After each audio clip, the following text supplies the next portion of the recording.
Welcome to the part 2 of Voron 2.2 build videos, or whatever we are calling these. Today we will work on some of the metalwork and some painting. So yeah, let's get to it. The aluminium extrusions and the heat pad has arrived and I have now unpacked them. And as you can see, this is the 350 by 350 plate. I haven't measured it yet, but I'm sure it is somewhat accurate. I was hoping for a better quality, but yeah, as you can see, it's full of marks and stuff like that on this side as well. It's also filled with some sort of a grease, probably something that they used to cool the blade when cutting. That's not a big deal, I can probably clean that, but they didn't do a great job of cutting it. So yeah, and by the way, this is 10mm thick aluminium. I didn't go with the 8 as specified in the BOM because, well, I couldn't find a local source for it. So that's basically the only reason that I went with 10mm aluminium. It's not really necessary, but whatever, this is what I'm going to use. And here are all the extrusions. They are covered in the whatever you call that protective thing. And yeah, as you can see, this thing takes quite a bit of extrusions. I will now measure these. There is a problem with the extrusions that I was aware of before ordering, but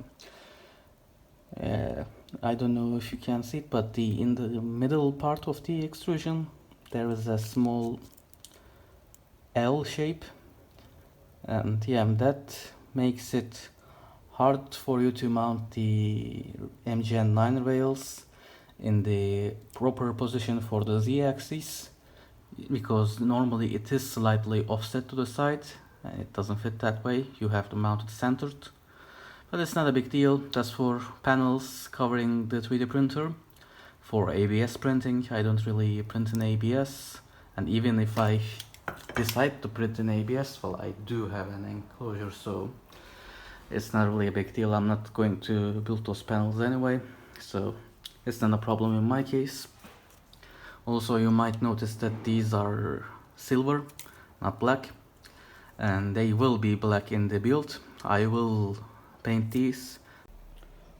All the plastic film covering is now removed from the extrusions, and it's now time to process these. And by that I mean we need to drill some holes, tap these and paint these. I'm not going to be able to tap them right now because I don't have my tap right now, but I will be able to drill the wrench access holes on the extrusions that need it, which are actually the 530mm extrusions, so 4 of those of these. So I will in total have to drill either 8 or 16 holes. I'll check with the Misumi documentation, and then we will also get to painting these black because I don't want silver extrusions. I drilled all 16 of the guide holes for the blind joints that we will use, but as you can see, I used tiny drill bits, and that is because my Dremel, which is the only drill press type of device that I own at the moment, only supports up to 3.2mm bits, and the largest one I have was 3mm. But the problem is, as you can see, my screwdriver won't fit, so I do need to expand the hole, and for that I tried to go at it with just my hand drill, but as you can see, I did a horrible job. I'm not good at angling stuff, that's why I want to use a drill press type of device, but yeah, anyway, it's not visible on these two sides, so what I'm going to do is just use the blind joints screws on these two fucked up sides, probably use washers in between because, yeah, as you can see, some of that, whatever you call this extending bit, some of that is gone, so an M5 screw might not be enough, but yeah, still this is not going to be visible, so it's not a big deal.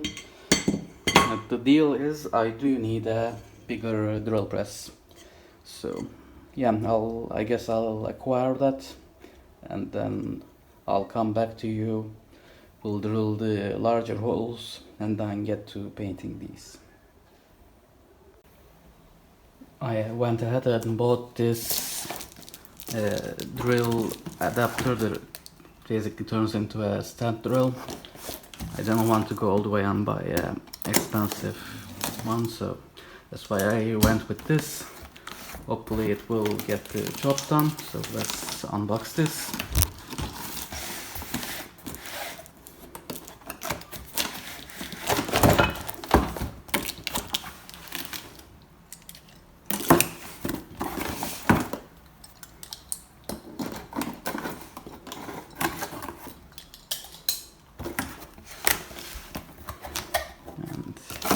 Here is the unit.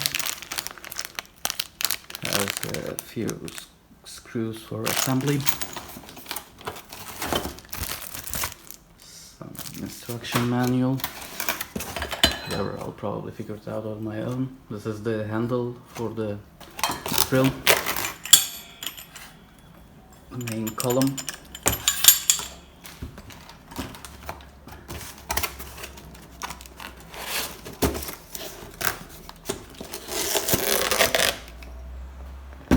And here is the base.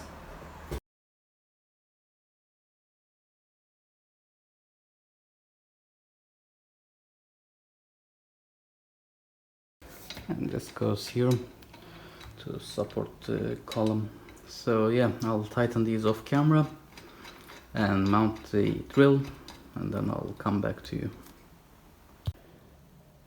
Everything's ready. I tightened every single bolt and mounted my ancient drill and attached the drill bit to my said ancient drill made in West Germany. That's how old this is.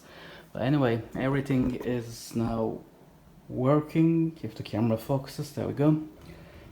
As you can see, the arm is working properly.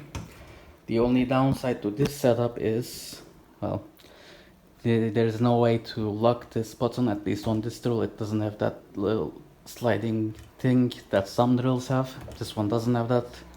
So you have to push it, and obviously that's not gonna be great because one hand needs to hold the thing that you're drilling, other hand needs to be on the arm, so I guess I'll tape that.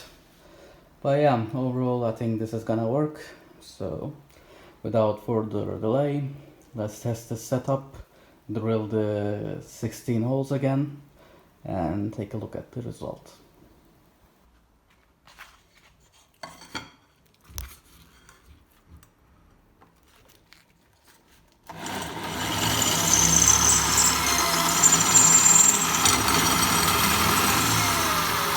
Are now properly drilled. As you can see, the new thing did a good job.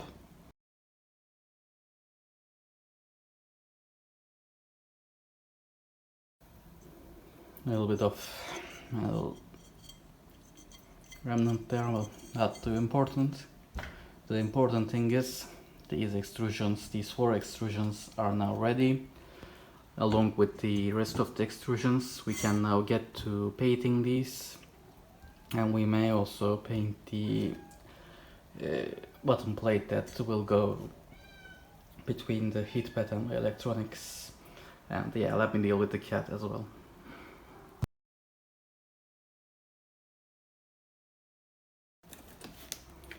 To cut the aluminium sheet bottom panels, I bought this thing.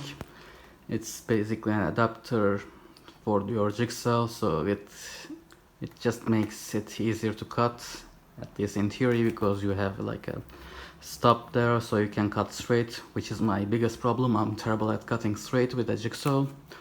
And yeah, it should theoretically make using it easier on thin sheets of aluminium and stuff like that. So yeah, let's unbox this and assemble this and test it afterwards. You might notice that this is from the same company that I bought the drill press. That's because I basically went to a hardware store and bought stuff from there. And well, the hardware store I went to is called Bauhaus, and Wolfcraft, as far as I know, is just their in-store brand. I don't know, some German may be able to confirm that for me. I'm not from Germany, but I'm pretty sure Bauhaus is German. Assembly instructions. The plate you adjust for cutting straight. Whole bunch of hardware for assembly, so I guess in this case the assembly will be off camera. Some more hardware, actually not much, probably these are just so you don't scratch. I know, these are for tightening, never mind. The clamps for the plate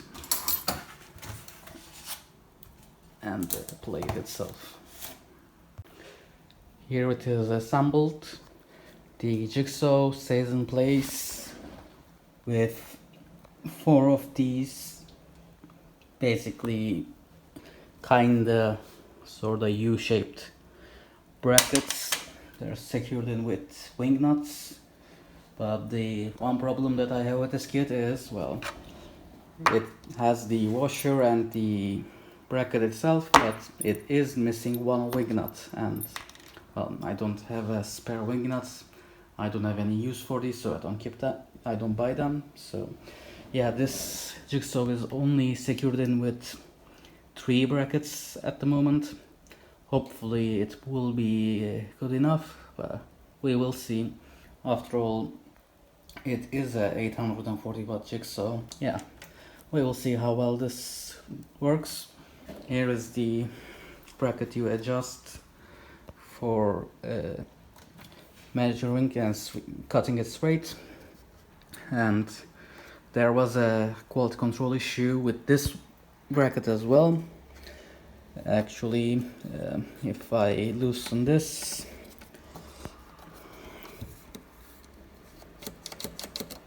as you can see, the screw part doesn't slide around like the way it should.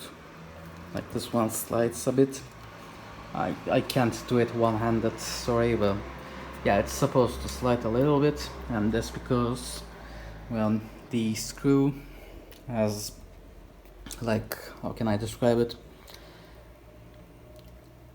See that, think of this as the head, and there is a little bit more of a different type of pattern, in this case a square one, which is supposed to slide in here. Hopefully you understand what I mean. And yeah, in this case, either this thing, the hole is too narrow, or the screw is too wide, so yeah, it doesn't fit properly. So yeah, overall, quality wise, while I was happy with the drill press, I am very disappointed with this thing, but hopefully it will be good enough to get the job done, so we can move along. And lastly, from the same brand, I have this angle grinder adapter to kinda use it like a Chopsaw. As you can see here, I'm planning on using this for cutting the linear shafts, you know, the circular 8mm things. So yeah, let's unbox this as well and see how it is.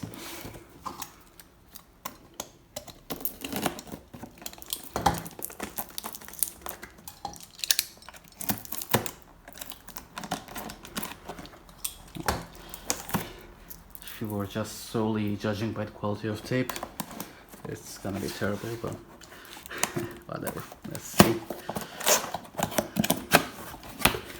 And by the way, there's one thing that I noticed: the drill bench and it was made in China. This is also made in China, while the Jigsaw one was made in some European country. I don't remember exactly. I think it was Slovakia.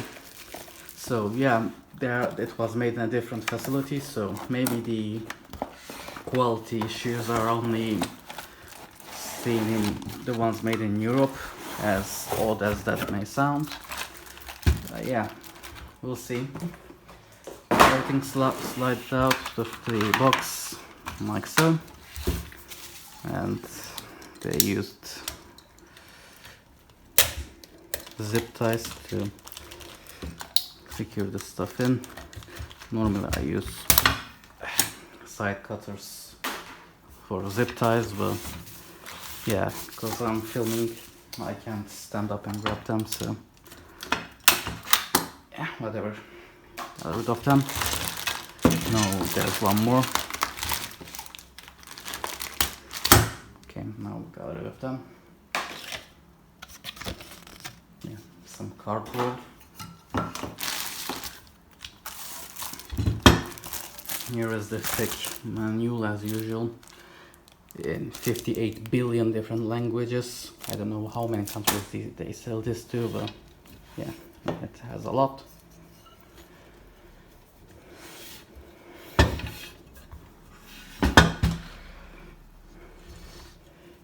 As usual, I'm not looking at the manual, even though I should. I'm just...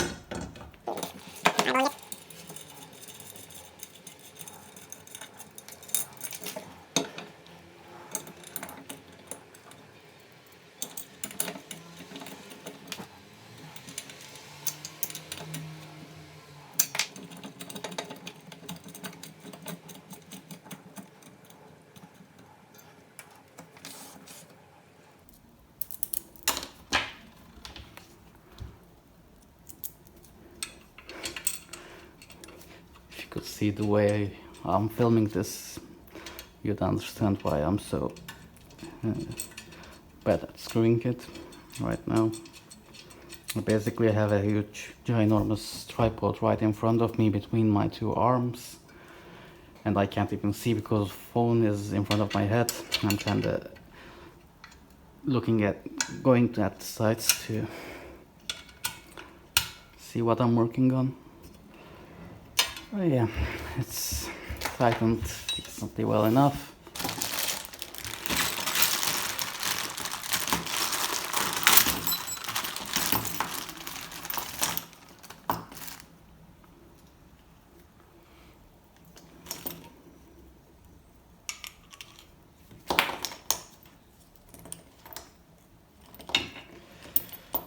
Yeah, maybe I will need the manual for this. I didn't expect it, but yeah, I mean, ton of stuff, so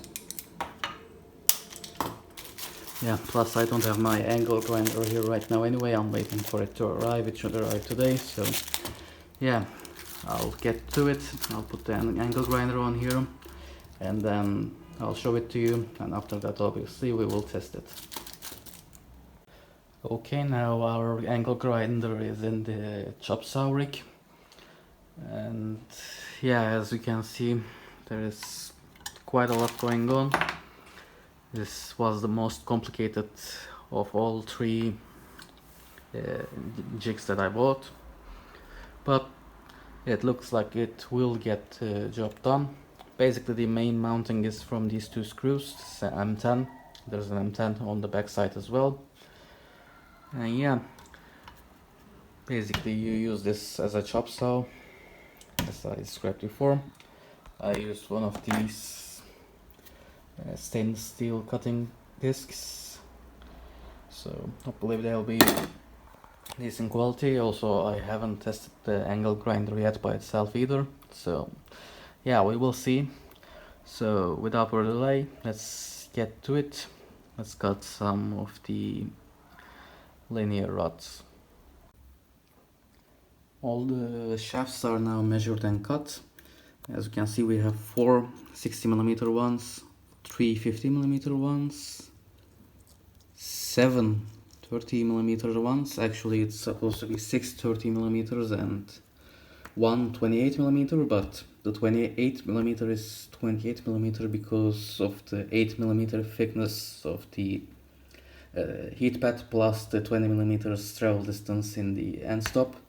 Since I'm using a 10mm thick pad, it also ended up being 30mm, so we have 7 of those and 2 26mm shafts.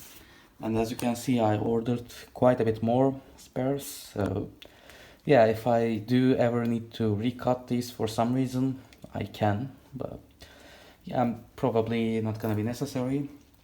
Now the next step is to grind these 7 shafts to a D shape, or kinda like a D shape, a little less than that. And that's because the grub screws on the pulleys, etc.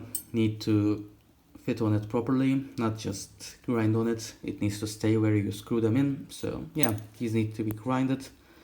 Cutting these was relatively easy, easier than I expected, so it probably shouldn't be that hard. So yeah, I'll probably use the same sander that I used on the heat pad.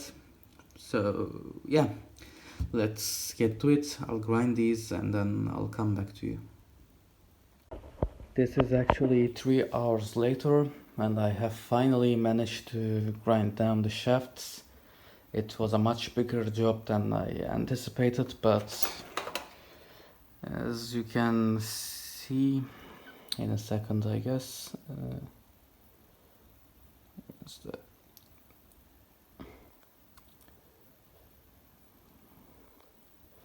There we go, hopefully the camera is focusing.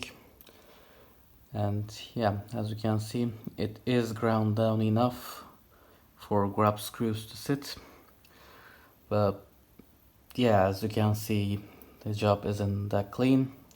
And as I said, it also took a very long time. And well, the reason is, well, I guess the reason is I don't have the proper tools. Probably the best tool to use would be a belt sander, but I don't have that, so I thought this would be the best replacement for a belt sander. It's just another sander, an iron shaped one. It didn't do shit. Then I moved on to just regular old file, and while that worked better, it still was gonna take like hours per shaft to grind them down. So yeah, it's probably because they're hardened steel, but yeah, it wasn't gonna work. So as a last resort, I moved on to the Dremel, and yeah, I cut those, I grinded those shafts with this, but yeah, Dremels, as you know, aren't that easy to control, especially with a grinding disc like this. This is not a regular cut-off disc. As you can see, it's thicker and it's different. So yeah, that's why it took that long, and that's the reason that, again, it doesn't look that great, but in the end it doesn't really matter. All this is for the grub screws to sit, and the shafts themselves probably won't be visible enough to matter, so yeah, they're good enough, so we can actually move on. That's it. So I hope you enjoyed the video and the progress. If you did, please leave me a like down below, and thanks for watching.